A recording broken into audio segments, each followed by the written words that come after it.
So for some of you, this is going to be redundant, but for those of you that have never been here before, we need to cover the 5 elements and yin and yang, because that's basically the emphasis or the basis of everything that we do at WMH 109. So everything we do is influenced by the 5 elements.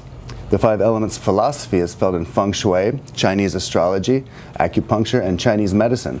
Food, objects, behaviors, and emotions are all categorized within the 5 elements. They are taken both literally and metaphorically. Naturally, if it's made of one of these substances, there's a correlation. But since we categorize everything in existence as one of the 5 elements, it's not necessary for the items to be comprised of these materials specifically. So the representations of the elements range from personality characteristics, attitudes, behaviors, colors, shapes, and materials. Knowing the symbolism of each of the elements and how they interact, we can modify the objects around us to change the flow of energy to our benefit. We can manage our personality and those of others through the knowledge of these combinations and interactions of the 5 elements.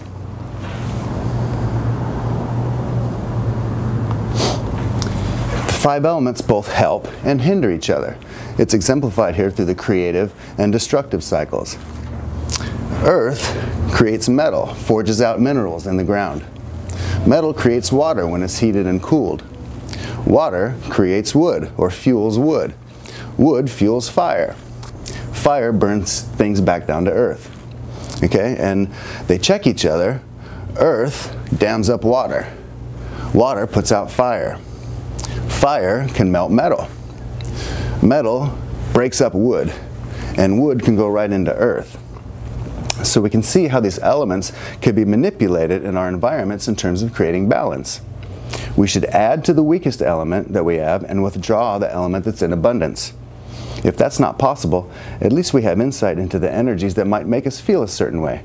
For example, the earth element creates foundation, or a sense of stability. And so if you lack the earth element in your environment, you may be feeling anxiety or nervousness in some way, and then you know where that's coming from because you kind of lack the earth element. Another important concept to go along with the 5 elements is the concept of yin and yang. Yin and yang comes from an ancient Chinese philosophy and is rooted in Chinese culture. It's about the duality of the universe, the polar opposites. Without yin, there can be no yang, and without yang, there can be no yin. This is the concept that nothing exists on its own, but rather is only whole with an opposite reflection. Here are some examples of yin things: soft, passive, yielding, slow, the night, moon, femininity, and even numbers. Representative of yang things are hard, aggressive, focused, fast, the day, sun, masculinity, and odd things. Or odd numbers, not odd things, sorry. Okay, so here are the 5 elements and their numerical correlation. I won't say them out loud, but go ahead and look at some of the handouts that we gave you to see some of the elemental correlations. Colors, materials, shapes, personality characteristics, directions and locations, body organs, and body functions are all representative of the 5 elements. So physically, if there's an imbalance, it may be reflected in one of those areas of the body. Too much earth or too little earth may give you a stomach ache, because earth is related to the stomach. So this is how we apply the 5 elements symbolically to identify energy.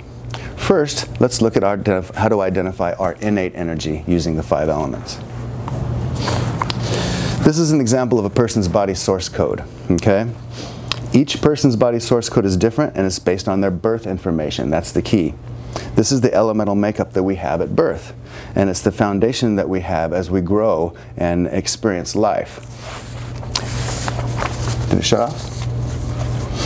The innate components are made up of the ancient timekeeping methods of heavenly stems and earthly branches. There's one stem and one branch that represent the year, month, day, and hour of birth. Okay, stems are here, branches are over there. Stems are innate, branches are more you discover with experience. Okay? The most important of these 8 components of our body source code is the day stem. okay? And here it's represented in this example as the number 7, which is yang fire, or the number 7. So this person has a yang fire personality or a number 7 personality, okay? Now that we know how to find out about our innate personality, let's discover how we use the 5 elements to symbolize the directional aspects or Feng Shui aspects of our environment. Feng Shui is the manipulation of colors, shapes, and materials to enhance energy flow in our environments.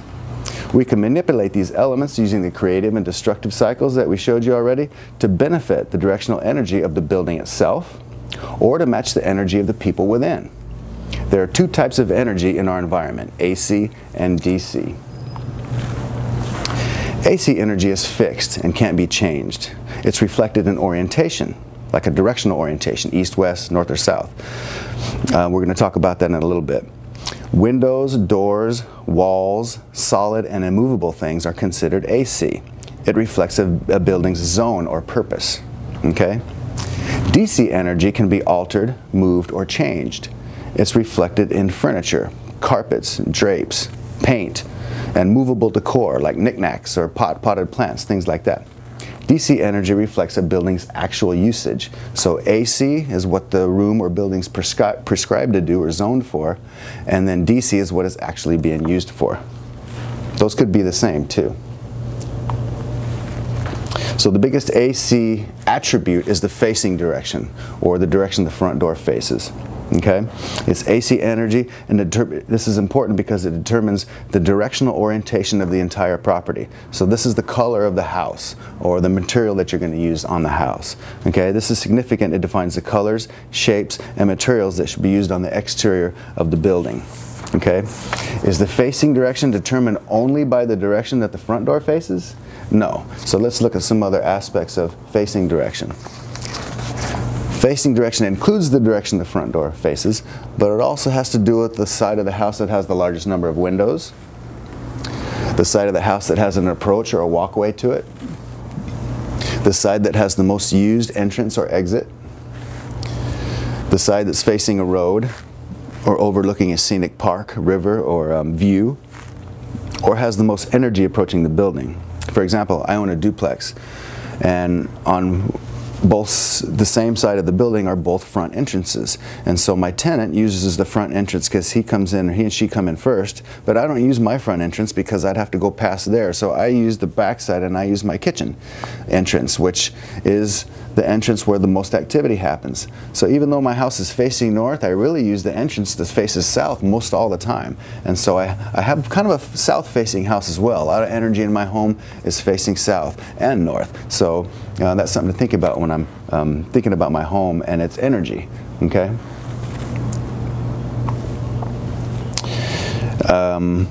Let's see what elements kind of represent in an AC sense. Okay, I want to talk about directions here a little bit.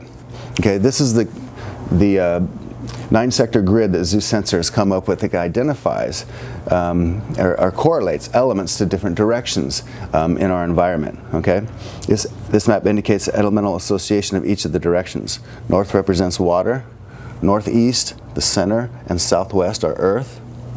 East and southeast are wood. South is fire. West and northwest is metal.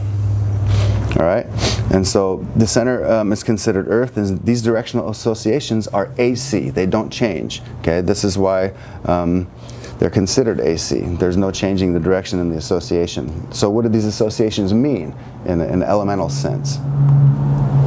Well, earth element buildings are square, have 90-degree angles. They're made of stone, sand, or rock, so that's the materials.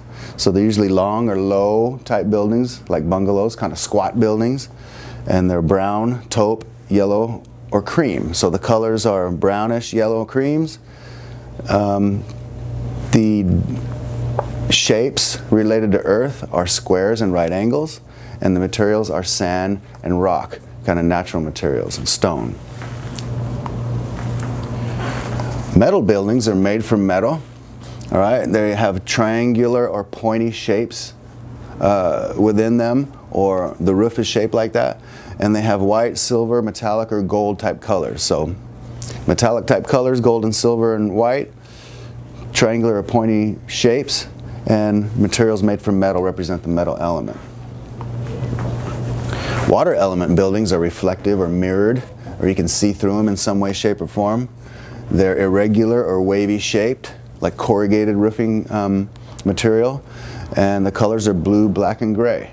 So colors, blue, black, and gray, irregular, wavy shapes, and reflective or mirrored kind of a look is a water building.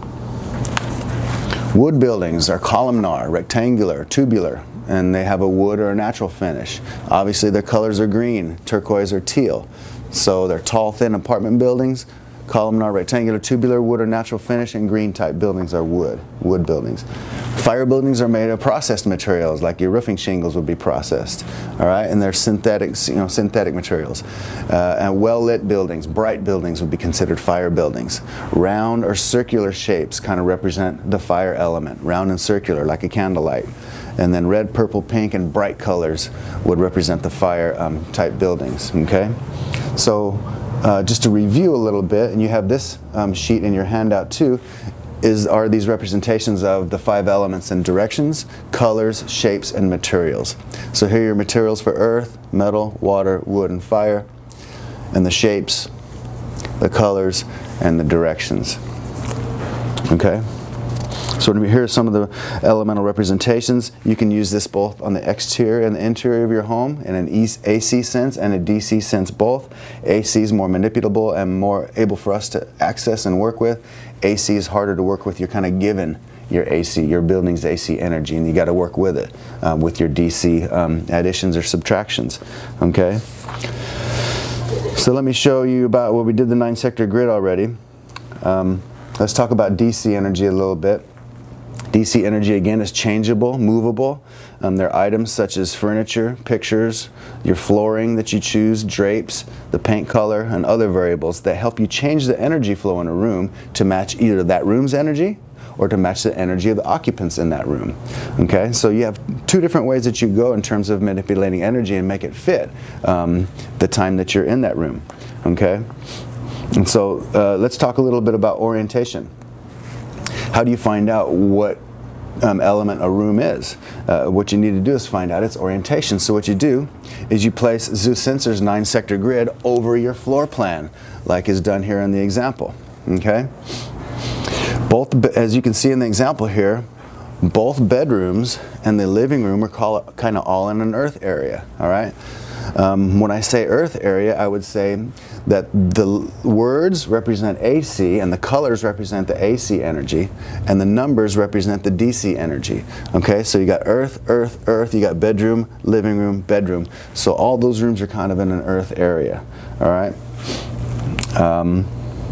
The kitchen and guest bath are kind of in fire areas. The master bedroom's kind of in a wood area. All right. And so you would match the decor to fit that AC energy of that room. And so your floor plan, or you put your the 9-sector grid over the floor plan, will help you determine what polarity, element and polarity each of the rooms are in your home. And so let's say we were lacking a certain element. We wanted to know what to add if we were lacking a certain element in our environment.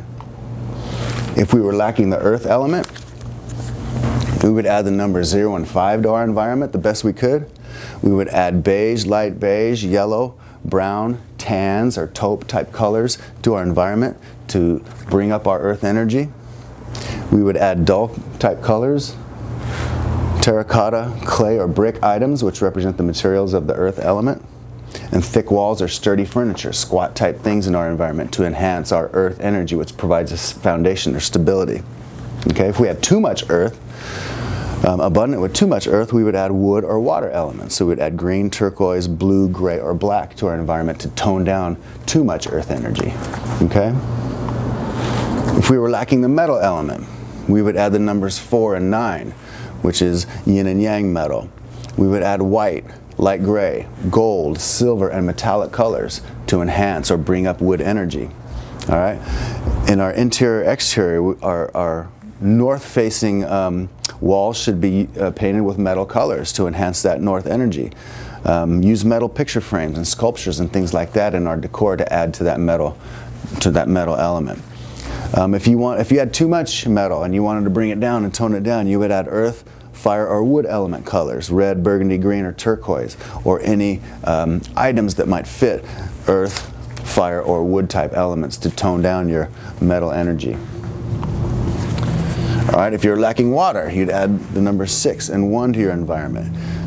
You would add blue, turquoise, black, and gray to try and bring up water energy that you're lacking. All right. Watercolor should be used in wavy, reflective, transparent, or mirrored ways. Okay, something where you're kind of looking through and seeing through it. Water fountains, aquariums really help energy flow. It equates to yang water. But you should not have any stagnant water. Okay, stagnant water is dirty water. It needs to be flowing for you to have good water energy. Okay. If you have too much water, you can choose to tone down your water by adding earth to dam it up. So you add your brown, taupe, and dark red or yellows to help hem up or hem together your extra water energy. If you're lacking the wood element, add 8 and 3 to your environment. Use blue and turquoise because water feeds wood, so you'd use green as well, but the watercolors are good for you too because they feed your wood element. That helps enhance the wood. Use watercolors again to help with your wood decor, but I think this is just a typo on this slide. If you want to use obviously rectangular, columnar, tubular type things to enhance your wood element, you want to use natural materials like wood or straw bale, wood furniture to enhance your wood energy. But if you have too much earth, you want to add metal. So this is a mistake here. Add metal to your environment. You have too much wood, so you add silvers and golds and metallic type colors and pointy things to enhance your metal element. If you have too much wood, kind of balance that out. If you're lacking the fire element, you add 2, 7 to your environment, reds, tangerines, or yellows, purple and pink. To add again to this lacking fire element, that's a mistake there. So bright colors to help bring up your fire element. The fire colors should be used with glossy or satin finish, and bright colors along the spectrum of fire if you can, but as long as they're bright, that helps. And again, we got round, not triangle, round and circular shapes are fire, not triangular or pointy. Triangular, pointy is metal. Okay, so if you have too much fire, what do you add? Water. You add some water to put out that fire a little bit. So you add blue, black, gray, and white, a little bit of metal to your environment to tone down that extra fire that you have. Okay?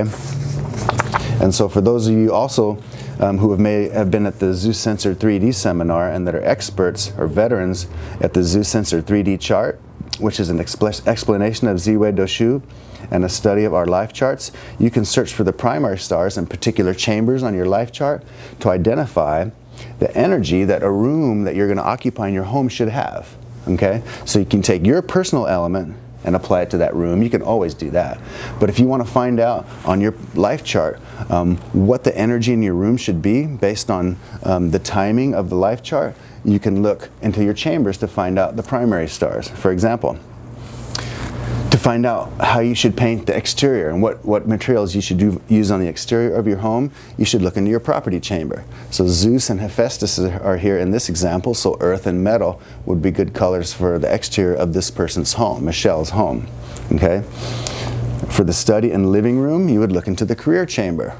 And influences in there, so you use the most influential star that's in the chamber. There's no primary star in the career chamber here, so you would use influence, which is yang fire, and that would identify the study or the living room. Would be yang fire room for this person. In the master bedroom, you look into the couple chamber because you're going to be there with your wife or your husband. So you look in the couple chamber. You Dionysus and Artemis here. There's going to be a lot of water element in that bedroom. Okay, so you'd want to enhance the water element. It's both yin and yang, so it's a whole element of water in the bedroom there. In the kitchen and the dining room, you want to look into the health and the junior chamber for food and proper nutrition and what your kids are going to like. So you got Hera and Poseidon in there, so you're going to be worried about providing a square meal, a fair meal, and making it equal for your kids. And Poseidon, there's going to be a lot of food. Poseidon's a big ocean goer, and so there's going to be a lot of stuff to eat. And your kids are going to get a lot of stability and foundation. They got Hades in their junior chamber, so they're going to get a foundation from being in there and having something to eat with the family. For the main passageway and bathroom, you'd look in the contentment chamber. So Athena and Demeter are there. So your bathroom's going to be very focused and organized, and Demeter with the earth is going to be a good place to kind of hang out. And so it's going to be a very content place for this person in their bathroom. In the second bedroom and living room, you would look in the friendship chamber and the brotherhood chamber for the primary stars to kind of capture the energy in your secondary bedroom when you have guests maybe hanging around. And so you got friendship, you got obsessive and spiritual, and you got Aries and Aphrodite in brotherhood here. So there's going to be a lot of action in your guest bedrooms for Michelle's guest bedrooms. Aries and Aphrodite are in there, so you're going to have to be careful in your bedrooms there. So you can kind of identify the energy in the guest bedrooms and stuff from looking at your life chart, for example. So lucky color and living style. Our book shows us how to match our personal energies with the energies in our home and work environments. Using simple colors and numbers, Feng Shui is revealed as much more than what we've known it to be here in the West. You can utilize our plugin system at 109jadeemperor.com, and you can utilize the different elements and their polarities and match body source codes with other people, friends, and colleagues, and family members in your environment. And it makes for interesting results when you match up body source codes and innate energies with one another. Okay, so this is kind of what the basis of what we do is. We take the 5 elements, we take the yin and yang, and we take numbers and we apply it to ancient timekeeping methods and basically use the clock to identify when energy happens in our environment and when it's good for us to take certain steps or to kind of just lay low until the energy changes. So thank you very much for coming tonight, and I appreciate your attention, and make sure you make use of those handouts because they're very helpful. Thank you.